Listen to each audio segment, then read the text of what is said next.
Vou iniciar, então. Tá bom? Beleza. Obrigado.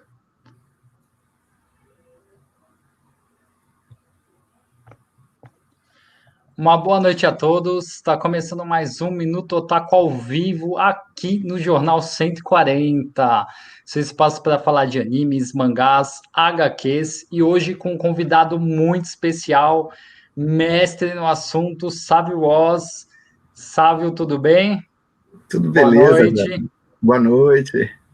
Olha só, turma, o Sávio, ele é mestre em História, autor do livro Mulher Maravilha para Presidente, História, Feminismos e Mitologia nas Histórias em Quadrinhos. Ele faz uso das histórias em quadrinhos como objeto de estudo para a história. Bacana, trazendo aqui esse mestre para a gente conversar um pouquinho sobre história e histórias em quadrinhos, né? Então, eu só vou avisar o pessoal aqui que está assistindo. Quem quiser fazer algum tipo de comentário, a gente vai reservar uns 10 minutinhos no final da live. Eu sugiro que aproveitem, perguntem, porque não é sempre que a gente tem um mestre aqui. E aproveitem bastante, então, tá? Sávio, tema da live: da história às histórias em quadrinhos. Então, eu estou muito animado para falar disso, porque eu acho que a gente está vivendo um período, né, que isso está muito em alta.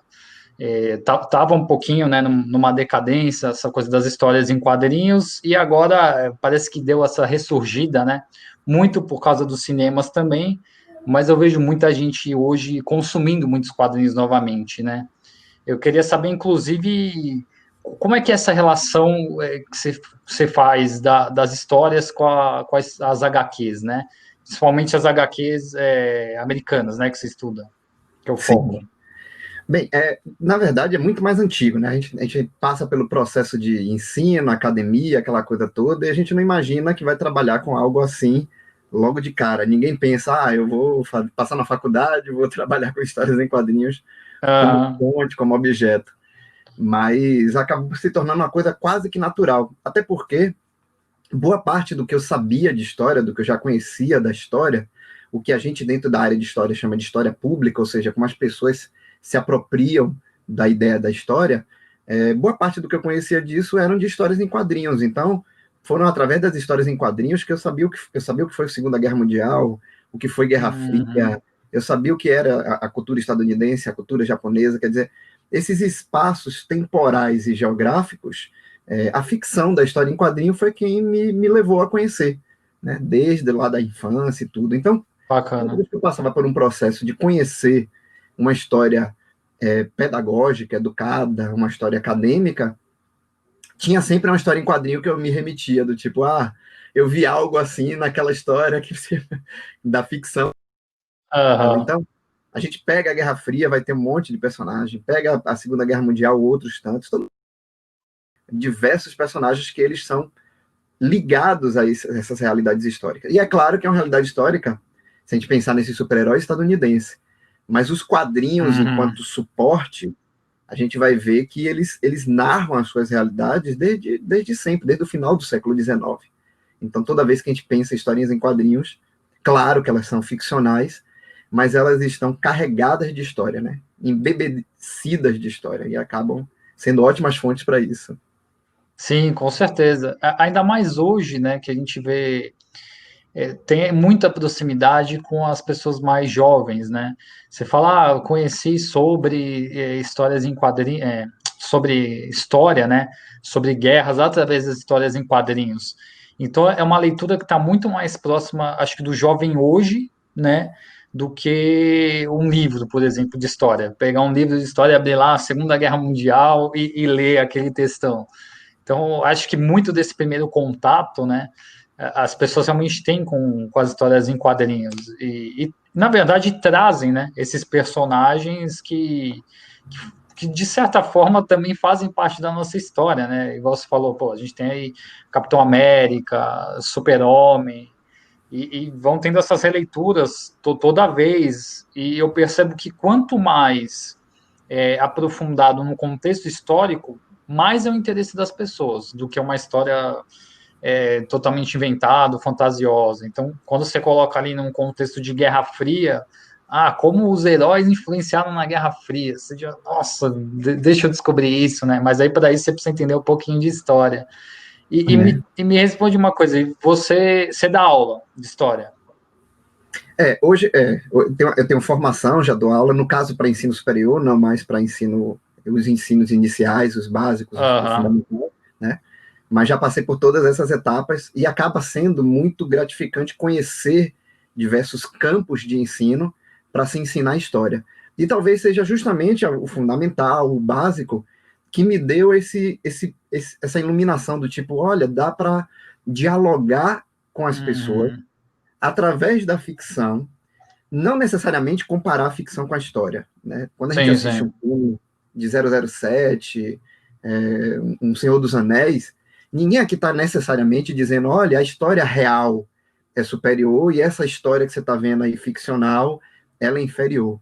Isso já não usa mais esse tipo de encontro entre as narrativas, né? Mas antigamente era assim que se fazia, né?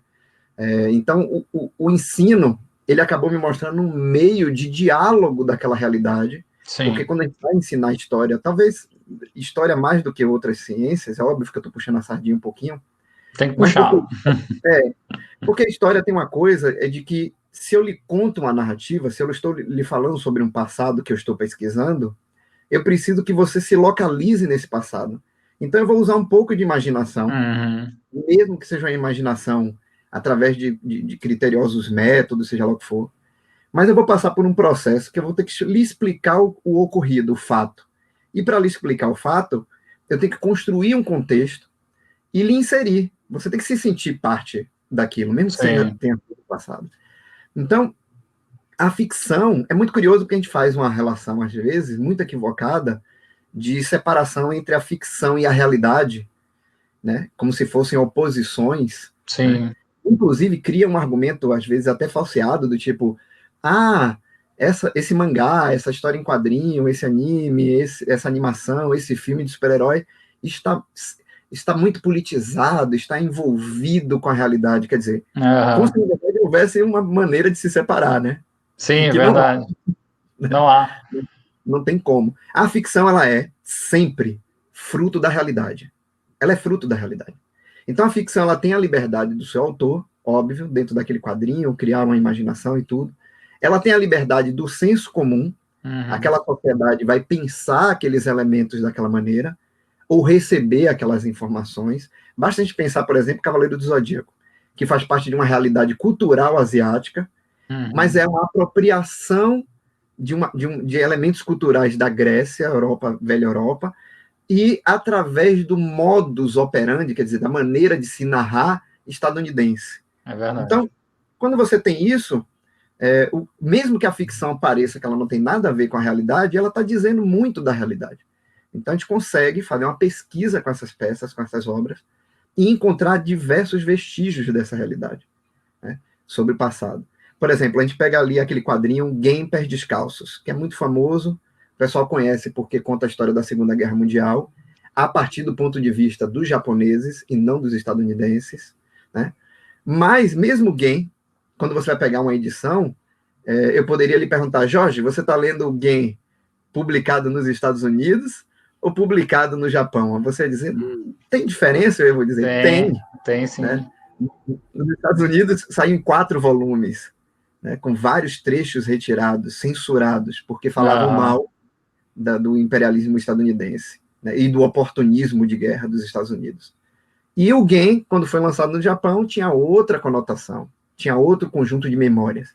Então, essa relação entre ensino, uso dessa ficção, ela é sempre pertinente, principalmente no dia de hoje, né? Porque hoje muita gente aprende história na série de TV da Netflix.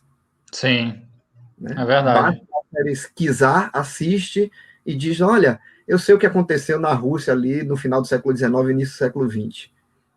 E é ficção. E é ficção, é verdade. Às vezes a gente toma até realmente fatos, né, que são colocados em séries como verdades, inclusive. Eu já vi muito isso. Ah, não, tal fulano histórico falou isso, ou aconteceu daquele modo, né? Tem muita série, inclusive, que faz isso, né? Que propõe algo mais histórico. O próprio Vikings, né? Não sei se você conhece essa Sim, série.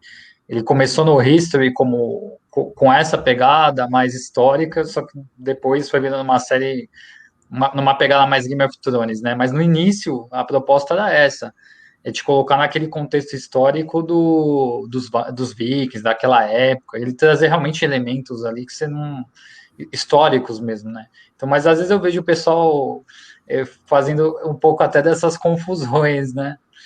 Mas aí que tá, que eu acho interessante até te perguntar. A gente vê muito essa questão da história influenciando os quadrinhos. Então, você tem ali um fato histórico que aconteceu, como uma guerra ou outro tipo de evento. Quem sabe até a pandemia no futuro não tem histórias em quadrinhos sobre esse evento. E tem uma história em quadrinho que narra aquilo, igual você falou da Segunda Guerra para os japoneses, para os americanos, que tem um contexto totalmente diferente. Mas e o inverso também acontece? Eu digo porque os mangás, por exemplo, eles influenciaram demais o modo de vida dos próprios japoneses. Então, também tem esse inverso das histórias em quadrinhos influenciar a nossa própria história. sim, tem sim, né? Isso é, na verdade, é isso. Uma troca mútua, né?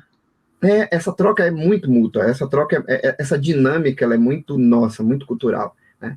A gente toma, por exemplo, aqui no Brasil. Aqui no Brasil tivemos sempre uma relação em que histórias em quadrinhos eram uma espécie de subliteratura. Então, quem curtia, eu falo história em quadrinho no geral, né? Sim. Tanto as estadunidenses, quanto aqueles velho oestes italianos, quadrinhos de humor, seja lá o que for. Inclusive quadrinhos brasileiros. Então sempre se teve uma ideia de que quadrinhos eram coisas de criança, era uma espécie de subliteratura. Uhum. Inclusive, em vários momentos, eu estou com um capítulo que vai sair ainda, ia sair esse ano, mas por causa da pandemia não aconteceu. Mas eu estou com um capítulo para um livro que vai sair sobre a história da juventude no Brasil, em que um capítulo todo eu tirei sobre isso, sobre a relação entre quadrinhos e juventude. E as Uhum. perseguições que foram feitas. Então, por exemplo, a gente teve diversas perseguições, principalmente em regimes mais fechados, em que os quadrinhos eram rotulados taxativamente como coisas de criança ou de gente que tem um nível intelectual mais baixo, né? Temos Uhum. que lembrar bastante isso. E, por conta disso, eram reguladas, censuradas, controladas e tal. Então, era para alguém que consumisse isso, dizer abertamente numa live, dois rapazes acima dos 20 anos dizendo que tem que lê quadrinhos e lê essa ficção, na década de 30, 40, 50, isso ia ser impossível. Né? Uhum. É uma questão do quanto que a sociedade via de forma negativa. Então, se a sociedade já via de forma negativa, é óbvio que também a produção desse material tinha que ser atendendo a essa expectativa da sociedade. Então, quanto mais bobas as histórias, melhor. Quanto menos politizada elas, melhor. Sendo que não foi assim que elas começaram. Né? Uhum. Você passou Então, por esse período, então. passamos por períodos, e inclusive passamos por períodos, às vezes, desiguais. Por exemplo, nos Estados Unidos, na década de 60, a gente já tinha uma produção de quadrinhos underground, quadrinhos muito mais politizados do que se imaginaria no mesmo período aqui no Brasil. Então, Uhum. vai ter uma produção desses quadrinhos críticos, políticos, falando de feminismo, falando de movimentos de esquerda, falando de seja lá o que for, nos Estados Unidos, na década de 60, e aqui no Brasil a gente vai ter uma espécie de recuo dessa produção. Não que ela não Entendo. tivesse, mas ela Uhum. tinha que ter um jogo de cintura muito maior para conseguir dialogar com o regime Aham. autoritário e conseguir sair como publicação. Então essa relação sempre existiu, né? De uma revista falar uma coisa, por exemplo, a gente teve agora eu não sei se eu chamo de ex-prefeito, mas o Crivella perseguia um quadrinho Aham. dos Vingadores porque tinha um beijo entre personagens do mesmo sexo. Eu lembro. Isso foi no começo desse ano, não foi? Se eu não Foi me na engano. Bienal, não sei, foi ano passado, Ou não foi? final do ano passado, então. Alguma Foi, coisa foi. assim. Eu lembro desse fato. Aí teve isso na Bienal, e aí, não, no começo do ano passado, porque no final do ano passado eu cheguei a montar um projeto sobre isso. E aí teve esse caso da Bienal. Esse caso da Bienal, ele entra justamente no que eu estou dizendo, nessa coisa da regulação. Então, a ideia que as pessoas têm é que se é quadrinho é para criança. Se é para Uhum. criança, eu vou proteger as crianças de Sim. coisas que possam parecer nefastas. Só que quando a gente para pensar, um beijo entre duas pessoas não deveria nunca, numa produção Aham. ficcional, causar nada a ninguém, a não Tanto ser que a alvoroço, né? pessoa seja homofóbica, né? Aham. Mas aí o discurso do proteger as crianças sempre funcionou nessa questão da regulação dos quadrinhos. Então, Aqui principalmente, né? aqui principalmente, né? Talvez até no Brasil mais do que em outros lugares. Nos Estados Unidos, na década de 80, saiu um quadrinho chamado Camelot 3000. Completo, a história completa, desenhada pelo Brian Bolland, eu esqueci o nome do roteirista agora, mas era uma história que conta o mundo do rei Arthur como se ele tivesse acontecido no ano 3000. Se Arthur e a Ó, sua tábua redonda reencarnassem aham. nos Estados Unidos do ano 3000. Bem distópico, futurista e tal. Esse quadrinho, quando veio para o Brasil, ele foi censurado, porque tinha uma das Caramba. cenas em que um personagem que era masculino na sua história original, ele nessa encarnação, ele vem num corpo de mulher, né? Se eu não me engano é o Percival, não me lembro se foi ele mesmo agora. Uhum. Mas eu tenho até um texto no blog com isso.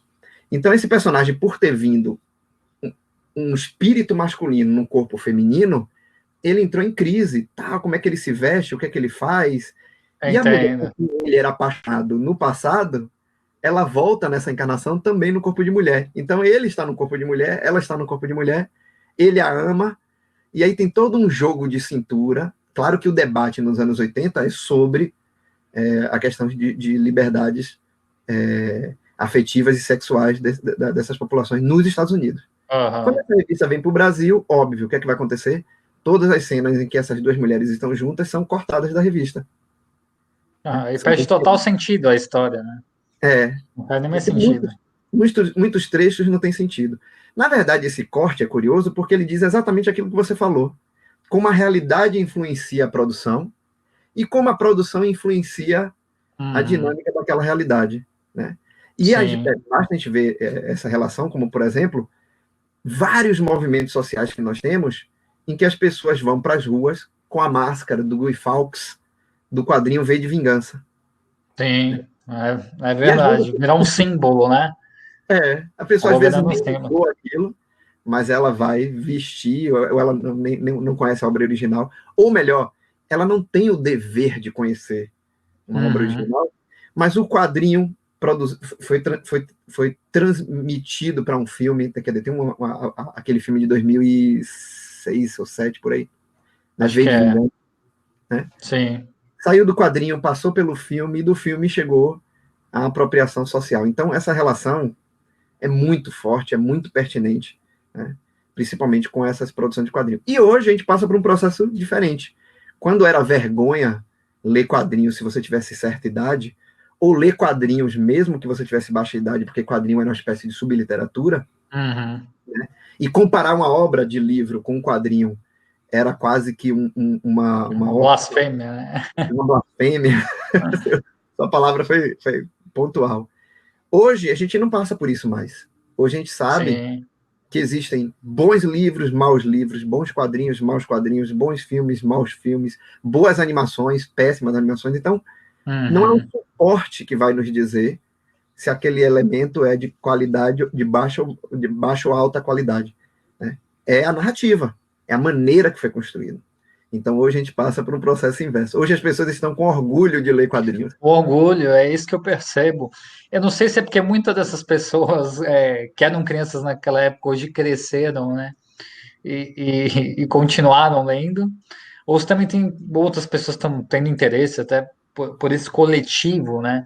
Que hoje realmente você tem orgulho, né, de falar, não, eu leio quadrinho, eu conheço aquele quadrinho outro. Tem gente que conhece, nossa, o nome de cor até de autores, de tudo, com essa história, né, de tudo. Então, a gente vê realmente que as pessoas têm um olhar diferente para isso hoje em dia, né? E, nossa, isso é muito interessante essa mudança temporal que ocorre, né? Nos períodos do tempo. E você tocou numa coisa muito pontual, dessa questão muito do preconceito, né? Como é que no Brasil as coisas. Porque lá no Japão, embora eles sejam muito conservadores, lá há mangás específicos, né, categorias de mangás específicos da criança ao adulto. Então lá eles têm essa compreensão de que não tem realmente uma especificidade aqui, mas a gente também tem ali para o adulto, e aquele adulto em todas as suas vertentes. A gente tem mangás homoafetivos, a gente tem vários tipos, muda muito isso, né? A gente tem até o hentai ali, que é algo mais erótico, né? E para eles tudo bem, eles não têm essa censura igual, por exemplo, se chegasse aqui. Ia ser bem diferente isso, né? E eu acho que com as redes hoje, com a capacidade que a gente tem de ter acesso, um acesso facilitado, inclusive a conteúdos fora do Brasil, que você pode ali ter acesso a um quadrinho sem censura alguma nos Estados Unidos. E aí, quando vem para cá com censura, o público já se manifesta mais, né? Então, hoje a gente tem essa capacidade, que antes talvez não tanto, porque chegava aqui, você não tinha nem como, né? Já estava censurado, o que você ia fazer? Às vezes você nem sabia que estava sendo censurado, acho eu, né? Mas hoje você tem essa oportunidade de. A globalização está muito expandido, né? Esse universo. É realmente uma loucura, né? Outros tempos, outros tempos. É. Eu me lembro que quando chegou Lobo Solitário no Brasil, Eu tenho aqui, ó. Essa daqui é tudo Lobo Solitário. essa é a versão mais nova, né? É o quê? Panini, né? Essa daqui, não, essa daqui é antiga. É a primeira edição. Ah, quando saiu em formato revista, parecendo revista americana, pela Globo, se eu não me engano, acho que foi pela Globo, era toda invertida, porque ninguém lia mangá no sentido que deveria, então as folhas das páginas eram todas invertidas para elas ficarem no sentido normal, né? Caramba, não sabia. E aí o engraçado é que as pessoas tinham a ideia de que os japoneses eram todos canhotos, porque eles estavam pegando as espadas. Então, se construiu um mito em cima dessa coisa por conta da transformação da maneira de ler. Né? A gente só vai ter isso mesmo, acho que nos anos 90, poder ler os mangás no sentido que eles são. Né? Você pega as primeiras edições de Rama Meio, saíam, né, na ordem ocidental e não oriental de leitura. Mas tem uma coisa muito curiosa, Jorge. O cinema talvez tenha sido o meio que deu voz a uma categoria, que essa categoria que a gente pode chamar de nerd ou geek, ou seja lá o que for, cada um dá um nome. Isso é verdade. Mas esse cinema, ele só pôde ter essa visibilidade porque em 2012, eu acho, 2010, 2012, o próprio Hollywood passou por um processo de crise de roteiristas. Teve uma greve dos roteiristas, depois uma crise de roteiros que acabavam sendo muito repetitivos. Sim. Né? E aí a indústria entrou numa espécie de queda, né, desenfreada. E aí eles viram que uma das soluções disso era buscar algum tipo de manancial que tivesse roteiros e que não fossem esses roteiristas já de Hollywood famosos, né, esses roteiristas já profissionais. E os caras viram que um lugar que tinha roteiro eram as histórias em quadrinhos. Né? Essa produção de mais de 30 anos, 70 anos, dependendo do personagem, tinha uma quantidade imensa de exercícios narrativos. Sim. E aí o cinema se apropriou disso, produziu aqueles primeiros filmes, a gente conhece a trilogia dos X-Men, depois de Homem-Aranha e tal. Mas eu acho que isso deu voz e visibilidade a uma figura que antes era uma figura vista como exótica, que é esse fã de quadrinho. Porque quando está no cinema, esse cara que ele ficava isolado, ele vira uma espécie de arauto do saber. Sim, porque quando sai o filme, as pessoas vão atrás daquele arauto e dizem para ele, grande mestre, o filme está fiel aos quadrinhos, e aí ele vai tecer a opinião dele. Óbvio que isso é bom, porque dá visibilidade a quem lê essas narrativas que antes eram subalternizadas, mas isso também criou um perigo muito, muito ruim para a gente, na verdade mais de um perigo. Né? O primeiro perigo é esse negócio da autoridade da voz, né? Porque se uma pessoa assiste um filme dos Vingadores e gosta, e começa a comprar boneco, pôster, seja lá o que for, essa pessoa que é mais antiga ou que tem uma experiência maior com quadrinho, ela vai virar uma espécie de julgador do outro, do tipo, porque eu li não sei quantas histórias e você sabia a droga do filme. Quer dizer, ler as histórias e ver o filme são maneiras de viver essa São maneiras de viver a realidade, é né? verdade. Ninguém é melhor do que ninguém nisso. Então, um dos primeiros perigos que a gente teve foi esses autoritários do discurso. Né? De que se você não lê o Ghost in the Shell, o mangá, você está vendo só o filme, como é que você pode opinar? Quer dizer, ainda tem isso. E a indústria soube muito bem jogar com essa turma. Se a gente pega muitos dos filmes, o que é que eles fazem? Mesmo que o roteiro do filme não tenha nada a ver com o quadrinho, eles vão pegar alguma cena bem espalhafatosa, uma cena bem, de preferência uma cena de ação, e eles vão repetir ela cinematograficamente como foi a obra em quadrinho. E isso faz com que muitos desses fãs mais radicais acabem dizendo, não, pelo menos aquela cena ficou boa. Outro perigo que nós temos né, com isso é a criação também de uma espécie de eu não sei se o termo tribo poderia ser, mas de que se criar uma ideia de que você tem que consumir tudo que sair, e consumir ao máximo, e ler tudo, e estar inteirado em tudo. Gente, pelo amor de Deus, se a pessoa quiser só ver as animações da DC, ela só vê as animações, ela pode nunca ler o quadrinho. O outro pode gostar de mangá e não assistir anime, ou gostar de anime e não necessariamente comprar o mangá. Mas a gente viveu um período, nos últimos anos, bem diferente disso, que são das pessoas de que, você viu o filme dos Vingadores? Compre a revista. Né? Acompanhe os encadernados que estão saindo. Né? E é óbvio que isso é tão bom e mal ao mesmo tempo. Bom porque hoje em dia, se eu quero acompanhar, sei lá, Batman Gothic, que é um quadrinho que saiu lá no final dos anos 80, ele vai estar encadernado agora. Fácil acesso. Sim, fácil acesso. Ele. Ao mesmo tempo, cria-se também uma espécie de elitismo literário dos quadrinhos. Você tá lendo, tem muito isso. Você está lendo aquele quadrinho, logo ele só sai encadernado de R$60. E aí, quem tem tem acesso a isso e vira aquela pessoa ilustrada. É verdade. Eu sinto muita falta desse material mais barato mesmo. Um fácil acesso e simples, né? Hoje em dia, você realmente só acha esses encadernados, eles são super caros. Eu acho óbvio, tem todo o custo do material, é lindo, super bonito a encadernação, mas fica meio elitizado mesmo, né? Então, só um grupo ali tem aquele acesso, e entra nessa história muito que você falou, não, mas eu li toda a obra, então eu posso opinar melhor que você sobre o filme que lançou. Porque eu tô aqui há muito tempo, né? Aquela história, né? Quando eu cheguei, tudo isso aqui era mato. Então tem muito disso. Eu vejo bastante pessoal. Mas é o que você falou, são esses dois pontos, né?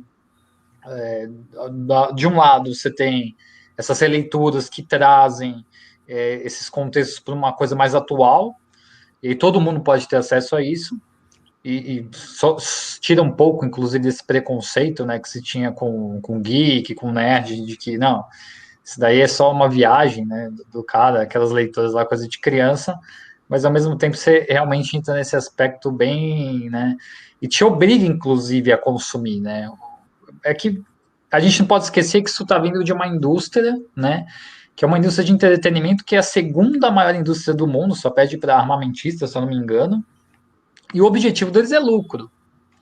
Então eles querem vender bonecos, eles querem vender desenhos, os filmes, os encadernados. Então é sempre essa coisa do consumismo, né? Eu acho que realmente as pessoas têm que parar, né, assentar um pouquinho e ver realmente o que você quer consumir, né? O que você deseja realmente, que você tem interesse, que você se identifica. Você não precisa realmente consumir tudo, né? Cria essa coisa de exclusão, né? O cara não viu ali. Eu acho super bobagem isso aí também, né? Até entre os próprios filmes. Às vezes a pessoa, mas você não viu os outros filmes, né? Como é que você vai ver o último filme no cinema? Pô, deixa a pessoa ir ver o último filme no cinema. É uma coisa que não tem problema algum. Tinha, porque mesmo quando a gente tinha um 007, por exemplo, Ninguém ficava assim dizendo, nossa, você vai assistir esse 007? Vou ir os anteriores. Tipo, não, você vai assistir esse, né? Óbvio que a gente sabe que tem narrativas que se conectam. E a indústria do quadrinho fez isso muito nos anos 50, 60, né? Se a gente for parar para pensar no grande sucesso da Marvel nos anos 60, foi justamente isso, que eles conseguiram conectar diversos personagens, né? Em narrativas. E as narrativas... Igual tá fazendo agora, né? E aí o que é que acontece? Quando vai para o cinema, os caras sacaram a mesma coisa. Olha, usa a mesma estratégia. Essa estratégia de novelização, que a gente conhece muito bem aqui no Brasil, pela cultura da novela, né? Ela prende a pessoa ali. Porque mesmo que você não tenha assistido o primeiro episódio, se você assistir o terceiro, você assiste o quarto, depois o quinto, o sexto, o sétimo. E aí eles tiveram muito sacada nisso. O porém é como essas transformações, às vezes, elas são mal interpretadas ou mal percebidas pelo público que diz que é leitor fã disso. Por exemplo, uma das coisas que eu acho mais curiosa, toda vez que alguém diz que quadrinhos está político demais. E aí você pega e diz assim, político demais comparado ao quê? Né? Comparado ao quê? Aí a pessoa vai dizer, na época que eu lia, qual era a época que eu lia? Anos 90. Aí eu pego um monte de quadrinhos dos anos 90, que a própria pessoa disse que leu, e eu mostro que olha quanta política tem aqui. Sim, sempre, tem né? um Sempre amigo do Hulk que pegou AIDS e está pedindo ao Hulk para usar o sangue porque ele não consegue tratamento através da rede pública de saúde nos Estados Unidos. O quadrinho está fazendo uma crítica política ao próprio Estados Unidos. Você pega na década de 70, tá o Capitão América, aí o cara vai dizer, não, eu lia um pouquinho mais, vamos dizer que ele é mais coroa. E aí tá lá o Capitão América pensando, quer dizer, um pensamento que é lido pelo leitor, o Capitão América pensando, nossa, existem comunistas que são militares generais que oprimem o povo, mas existem comunistas que são o povo querendo seus direitos. Eu deveria ter batido menos e perguntado mais. Capitão América. Olha só. Num quadrinho, quando isso? 1972. 72, olha só. Final dos anos 70, 78, 79. Agora eu tô perdendo na data, mas acho que foi isso mesmo, mais ou menos isso, 78 ou 79. Teve o caso Watergate. O próprio Capitão América brigou com o governo estadunidense, acusou de que tinha uma organização secreta de vilões dentro do governo, rasga o uniforme dele e vai embora. É um quadrinho questionando o governo Nixon, que foi um governo que ganhou as eleições em 72, né? Acho que é isso, 70 e pouco. Ele ganha as eleições em 72, principalmente com o discurso de varrer a corrupção. Então, o Capitão América rasgando o uniforme, ele está dizendo que ele tem vergonha da sua nação. Sim, da própria nação. Isso é muito político, né? O próprio lançamento se a gente pega um quadrinho, eu fiz agora recente um texto com Ghost in the Shell. Ghost in the Shell é um quadrinho que fala do futuro. Não, é um quadrinho que fala do presente dele. Ele está questionando ali as questões envolvendo corpo, genética, polícia, né? Indústria farmacêutica, indústria militar. Então, é um quadrinho que, quando você vai ler, você diz, caramba, o quadrinho está falando de política o tempo todo. Então, essa ilusão que algumas pessoas têm de que hoje os quadrinhos estão falando de política, gente, a ficção sempre falou de política. Se você pegar qualquer obra ficcional, vamos para a Idade Média, você pega lá Tristão e Isolda, eles estão falando de cruzadas, de relacionamento homem-mulher, casamento, matrimônio e traição. É disso que eles estão falando. Que são questões políticas para aquela sociedade. Né? Talvez a forma que hoje é apresentada, as pessoas sintam mais isso. O que você acha? A forma como está sendo apresentado essas questões políticas. Não, é porque, na verdade, é aquilo que eu falei, né? Como hoje virou uma coisa do tipo, você tem que estar na crista da onda e ler quadrinhos, acompanhar os filmes, consumir essa produção, fez com que muita gente que, na verdade, não consumia antes, ou pelo menos não consumia, grosso modo, né?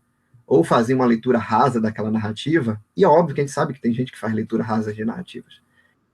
Essa pessoa agora, que ela virou um consumidor, ela tem essa identidade ela não consumiu isso que está ali dentro daquela ficção. Então, para esse tipo de crítico, essas produções, elas são muito mais alegóricas. Então, ele está mais preocupado quantos encadernados ele vai ter, e não o que está sendo dito naquelas produções encadernadas. Né? Porque o Pantera Negra está enfrentando a Ku Klux Klan desde a década de 60. Ele nasce em 76, mas em 70 e pouco tem aventuras dele enfrentando a Ku Klux Klan. Aí você tem hoje o Pantera Negra fazendo uma crítica a posturas de brancos supremacistas, e aí você tem o fã, vamos botar uma aspa, de quadrinho dizendo a Pantera Negra nunca falou dessas coisas, ou seja, você que não leu. Você que não leu, né? É verdade. Aí a gente inverte essa posição de autoridade, né? A pessoa acha que tem autoridade para falar, a gente vai lá dizer, não, você não leu. Né? Esse é um lado da moeda. Mas é como também, você falou, né? Acho que hoje, por conta do binarismo político que a gente está vivendo, essas questões que sempre estiveram ali, elas agora ficaram incômodas para essas posições. Eram questões que estavam ali no debate, mas que não eram incômodas, porque você via ter pessoas da esquerda ou da direita, prismas diferentes da esquerda e prismas diferentes da direita, debatendo aquelas questões. Você vai ter autores de direita que vão estar nos quadrinhos falando sobre a questão do serviço público de saúde nos Estados Unidos. O cara não é necessariamente de esquerda. Mas hoje, com a nossa posição, essa indústria identitária, binária da política, ou você é um time ou você é outro, fez com que as pessoas se espetassem com essa ficção que está fazendo crítica àquela realidade. Sim, né? Faz total sentido. E até porque eu vejo muito a questão também que a gente tocou do entretenimento, é o modo de consumir também, né? É o modo que você está consumindo aquilo. Muitos hoje tem só realmente a questão de se divertir, não quer ver escancarado ali essas questões que, né, precisam ser ditas, inclusive, mas por algum motivo a pessoa não quer naquele momento com o quadrinho ler aquilo. Tem que ser. A gente associou muito hoje, né? Talvez muito pelo cinema também, essa coisa só do entretenimento, né? Trazendo simplesmente uma diversão. Mas eu penso que quem acompanha há bastante tempo e lá atrás gostava, inclusive, por tocar nessas questões políticas. A pessoa, pô, nossa, tem alguém falando exatamente o que eu. Que é aquilo. O meio de comunicação hoje está muito maior.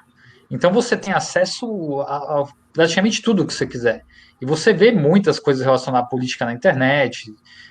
Naquela época, talvez nem tanto, as pessoas tinham menos acesso às coisas, esses temas não eram tão falados, não tão falados, mas não estavam tão acessíveis, né? Então, você pegar um quadrinho que fala sobre uma crítica que você, nossa, super viu e concorda, eu acho que só faz aquele leitor gostar mais, né? Então, a relação também mudou com o tempo, né? Da pessoa que lê hoje pro cara que lê faz tempo já, né? Isso, óbvio, generalizando um pouco, né? Porque tem de todos os lados. Mas, sabe, vamos tocar um pouquinho, já que a gente está falando aqui dessas questões mais políticas, essas polêmicas. Queria falar um pouquinho do seu livro. Sim. Eu vou ler o título aqui para o pessoal de novo. Mulher Maravilha para Presidente. História, feminismos e mitologia nas histórias em quadrinhos. Como é que... Me conta um pouquinho da história desse livro, qual a ideia dele.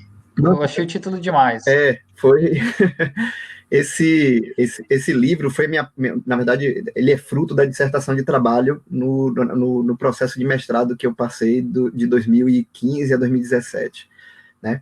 Mas eu já tinha começado isso desde a época da graduação. Na graduação eu tinha trabalhado com a ideia desses quadrinhos e história, mostrando que os personagens, a história que a gente chama de real, e essa história ficcional dos quadrinhos, que elas estavam sempre juntas. Então tudo que acontecia socialmente, politicamente, na realidade, interferia no quadrinho. E aí eu tinha um capítulo que era sobre um capítulo da dissertação. A dissertação está até num site que eu gosto muito, um site que eu uso também para pesquisar e tudo, que é o guia dos quadrinhos.com. É um site brasileiro, né? que tem essa pegada mesmo de ser um site que organiza as publicações, o que saiu, quando saiu e tal. É guiadosquadrinhos.com.br? Acho que Deixa eu colocar aqui para o pessoal Acho que tem .br, é isso ver mesmo. nos comentários. Mas não é difícil de achar, não.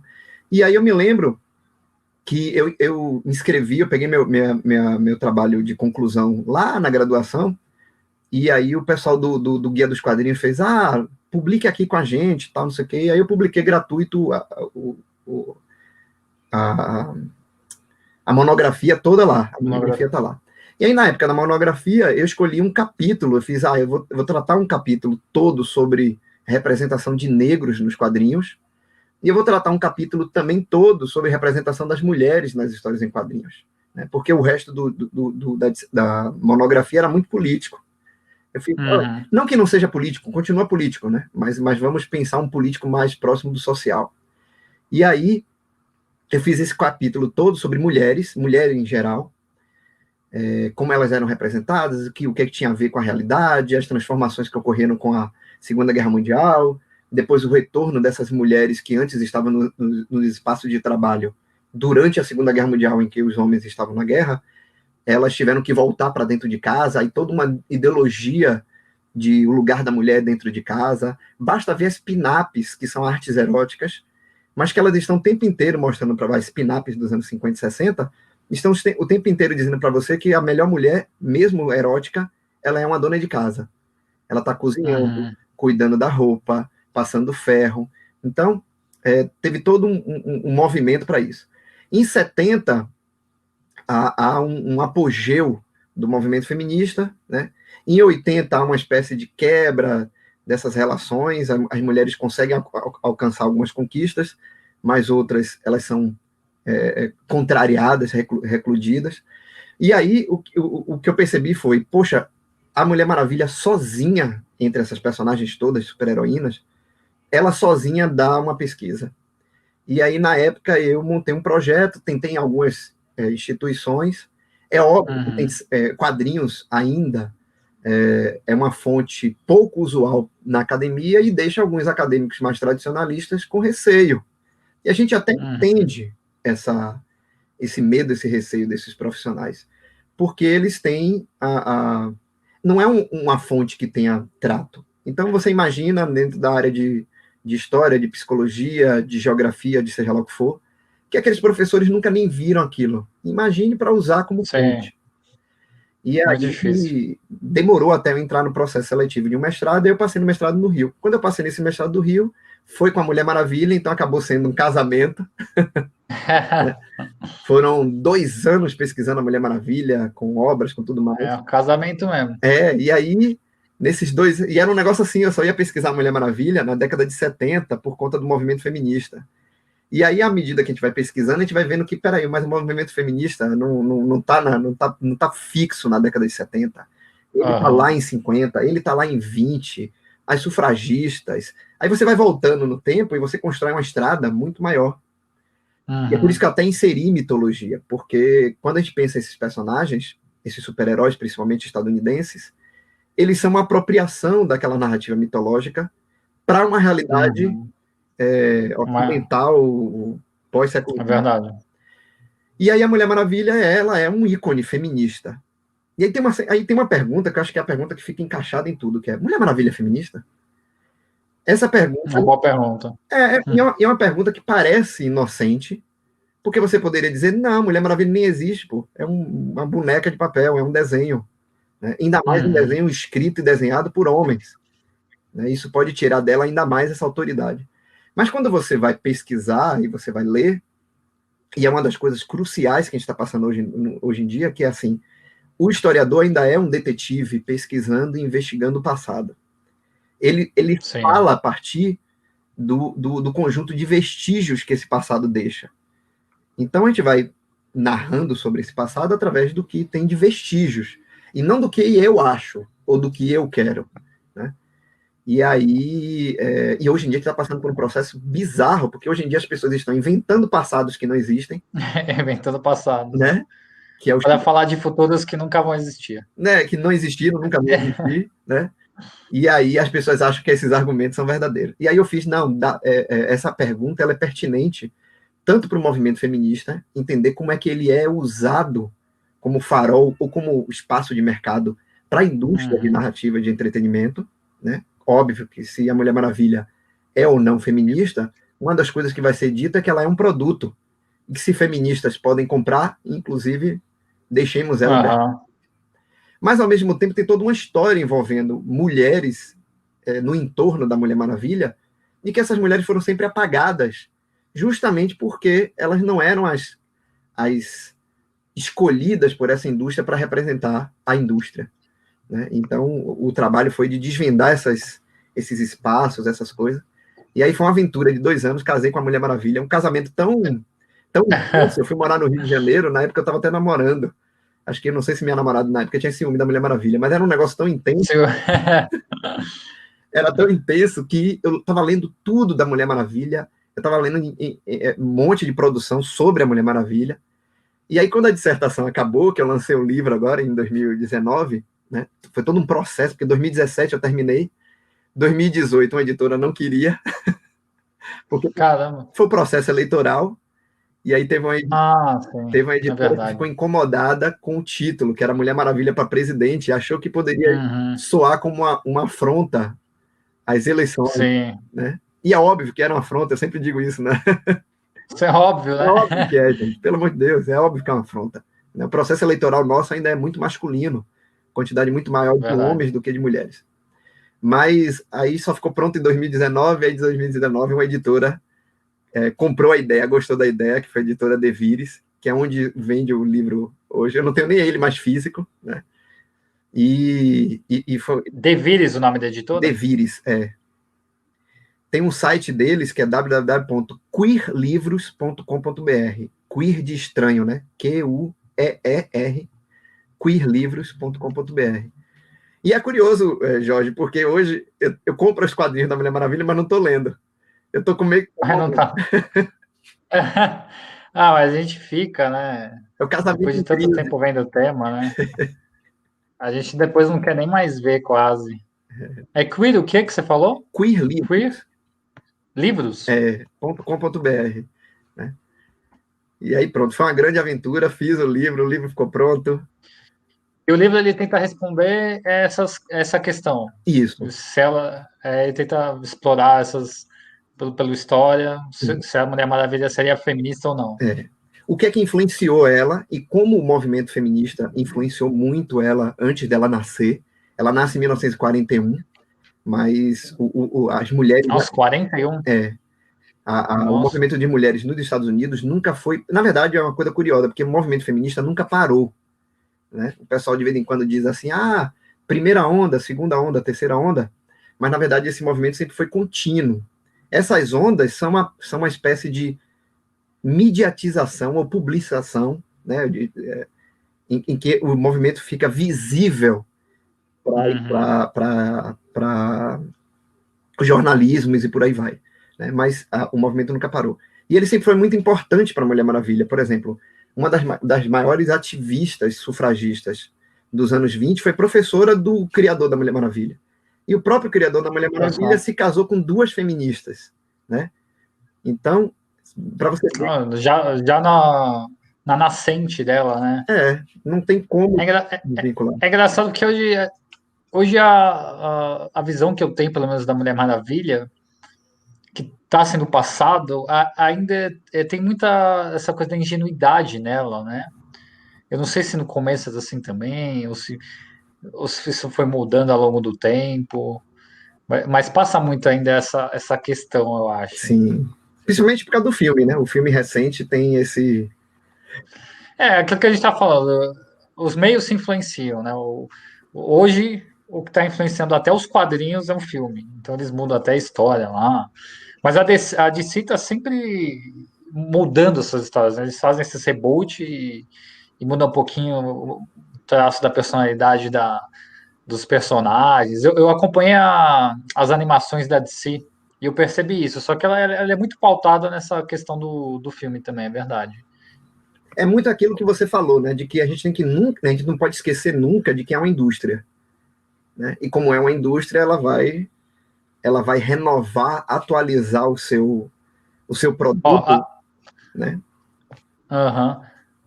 Desculpa te interromper, que é a Iracema, não sei se você conhece a Iracema, ela colocou Ah, aqui conheço do sim. Queer Libros, ela colocou o link do pessoal, coloquei o nome aqui também. Sabe, falta pouco para a gente acabar, passa muito rápido. Por É, mim, eu ficava aqui umas 3 horas falando sobre.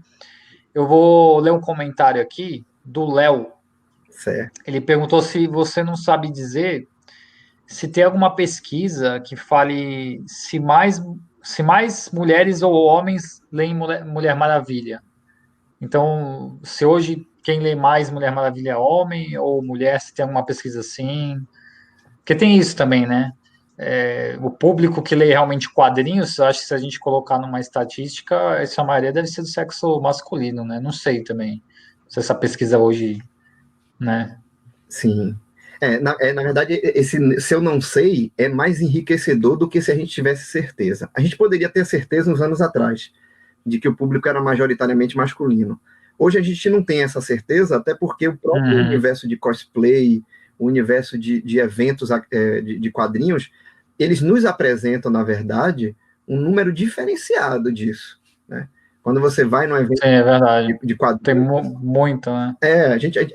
se a gente pensasse como seria há uns anos atrás, você ia ver uma ou outra figura feminina e olhe lá, né? Acompanhando uma figura masculina. E hoje em dia não é isso. Hoje em dia a gente vê uma quantidade muito grande. Tem uma turma que é até de um blog, Maratona de Sofá, em que se você for parar para ver, a interação que eles têm ali com o público feminino também, visivelmente nas respostas, nas postagens, mostra Uhum. que não é um público masculino. Então, isso daí exigiria uma análise. Na época que eu estava pesquisando, teve um professor da UFBA, hoje falecido, infelizmente, Maomé Bamba, em que ele na época, conversando comigo, fez: rapaz, a gente tenta fazer essa filtragem em cinema e ela é muito dificultosa. Com quadrinho vai ser pior ainda, mas tente pensar a ideia da resposta de como é dada. Então, é Leandro, né, o nome do rapaz? Leonardo? Léo, isso, Léo, Leonardo. Léo, só Léo. Pois é, Léo, então assim, eu não cheguei ainda a uma posição disso. Eu tentei pensar isso na dissertação, minha orientadora fez: olha, não entre nessa ainda, isso daí vai exigir uma outra metodologia para entender. Mas hoje, grosso modo, a gente consegue ver em eventos e uma análise de eventos de produção de quadrinhos, de mulheres lendo e produzindo vídeos sobre quadrinhos, que a gente já não tem essa disparadagem tão grande, né? Era um número muito maior masculino e um número menor feminino. O que não quer dizer que a gente não tenha no nosso meio ainda um sexismo, uma Uhum. hierarquia, né? E uma perseguição. Basta ver tudo quanto a experiência de leitoras de quadrinho tem de indivíduos masculinos que toda vez que elas vão comentar algum personagem, Demolidor, Homem-Aranha, seja lá o que for, o cara vem dar uma carteirada para saber se ela leu mesmo. Até tem um descrédito, né? Pô, o que que você sabe do Batman? É, né? O que Uma que você coisa que, tá por falando exemplo, do ninguém vai me Batman? perguntar. Toda vez que eu falo de Aham. quadrinhos, né? Ninguém vai vir, mas você leu mesmo tal? Mas É verdade. se eu fosse uma Tem figura isso feminina também. aqui, se eu fosse uma mulher, né? Era muito certo que muitas das perguntas fossem: você leu V de Vingança? Você já leu é, é, é, do Inferno? Você já leu? Quer dizer, vamos pegar um monte de cânone para saber se eu Aham. tô, se eu tô É verdade. Você tá por dentro. é, E deixa eu te fazer uma pergunta rápida aqui. Qual que é a sua história favorita? De quadrinhos ou personagem? Que você fala, nossa, essa daqui, sei lá, desde a infância eu tenho um carinho. Nossa, tem várias histórias que a gente Sem tem. contar a Mulher Maravilha, né? Não. Mulher Maravilha, a versão de Jorge Pérez, para mim ainda é uma versão inquebrável, né? Que toda vez que alguém me pergunta: eu queria ler Mulher Maravilha, o que é que você recomenda? Eu pegue a primeira fasezinha ali de Jorge Pérez. E é hoje fácil de encontrar, tem um monte de encadernado ela. Mas eu diria que talvez, eu disse isso uma vez para uma amiga ano passado, que uma das histórias que eu mais gosto é uma história do Batman, pouco conhecida até, chamada Ego, Batman Ego, em Nossa, eu que não conheço. é uma história. Nossa, saiu aqui no Brasil numa revista pequenininha, não era nem R$ 4, era um negócio fuleiro. Mas a história, para mim, ela tem a maneira que ela é contada, os elementos que tem nela, é uma das histórias que eu mais gosto. Aí, de vez em quando, eu tô mexendo nas coisas aqui, Aí eu encontro a Batman Ego e leio. Ou eu vou no Acebo, e aí na Acebo tá lá, coitada, ela sendo vendida a R$ 1, né? Quase esquecida por Deus. Aí eu vou lá e compro, então eu tenho várias versões da Batman Ego, inclusive dou de presente de vez em quando, né? Pego ela assim e digo, poxa, talvez não sei quem goste disso. E aí eu vou lá. Fica a dica pro pessoal. Eu gosto, é uma história que eu gosto bastante, né? Daqui a pouco eles inventam de lançar ela encadernada aí de R$ 60, mas por enquanto. Por enquanto, é verdade. Eles têm que desgastar primeiro essas mais famosas, né? Aí depois eles ficam minerando para ver se. Que o Batman, o que tem de releitura do Batman, de história, conto, né? Eu acho que dentro disso que a gente está falando, é um dos que mais sofreu mudanças, né? E versões. Você tem aí, só de cinema a gente tem um monte, né? Vai ter mais uma, inclusive, agora. E quadrinhos, então, a gente tem. Eu gosto muito do Cavaleiro das Trevas, do Frank Miller, né? Mila Nossa, essa história é muito boa também. E o pessoal até adaptou para animação, tentaram levar um pouquinho pro cinema, mas eu gosto bastante dessa história. Mas fica a dica, é Ego, né? Ego. Batman Ego. Batman Ego, gosto bastante dela. Sábio, infelizmente a gente está chegando no finalzinho da live. Eu gostaria de te agradecer muito e abrir um espaço para você falar um pouquinho sobre. Se divulgar também, né? Falar um pouquinho sobre seu trabalho. Não, tem um livro, né? Eu tenho uma página que é o blog, que eu escrevo os textos. Na maioria das coisas que eu pesquiso, eu faço 2 textos. Eu faço o texto para dentro da academia, aquele texto mais pesado, cheio de citação, de aba 4. E eu faço o mesmo texto, aquele mesmo tema, só que para um texto mais leve, que as pessoas possam ter acesso, que é o www.savioRoyce.wordpress.com. E, na verdade, se me procurar em qualquer rede social, me acha com facilidade, né? O Sávio Royce está lá no Instagram, está no Face. Né? Eu só sou meio atrapalhado de responder coisas no espaço tecnológico, mas eu não sou inacessível, não. Né? E esse terreno, se me acompanhar no Instagram, principalmente, vai ver alguns eventos que eu participo, principalmente eventos acadêmicos, que tem alguns deles são divulgados, são exibidos. Participa de bastante evento. Eu vejo que você participa de um monte desses eventos geeks. A pandemia deixou a gente assim, né? A gente tem um pouquinho mais de tempo. É verdade, um pouco mais tempo para estar participando. Sabe, em nome do Jornal 140, eu agradeço muito essa participação. Olha, para mim foi super proveitoso, uma honra falar com você. Espero que tenha oportunidade de se aparecer de novo e a gente toca em assuntos mais específicos, né? Que realmente, nossa, passa muito rápido, né? A gente começou com meio geral, né? Esse foi mais. A gente foi mais geral, A gente com certeza volta fazendo. Já sou fã. Obrigadão pelo convite. Imagina, eu que agradeço. Em nome de todo o jornal também. Inclusive, turma, se você gosta de quadrinhos, mangás, animes, assiste a nossa coluna lá do Minuto Otaku no Jornal 140. Tem os vídeos que saem todas as terças-feiras e a gente fala principalmente sobre animes ali.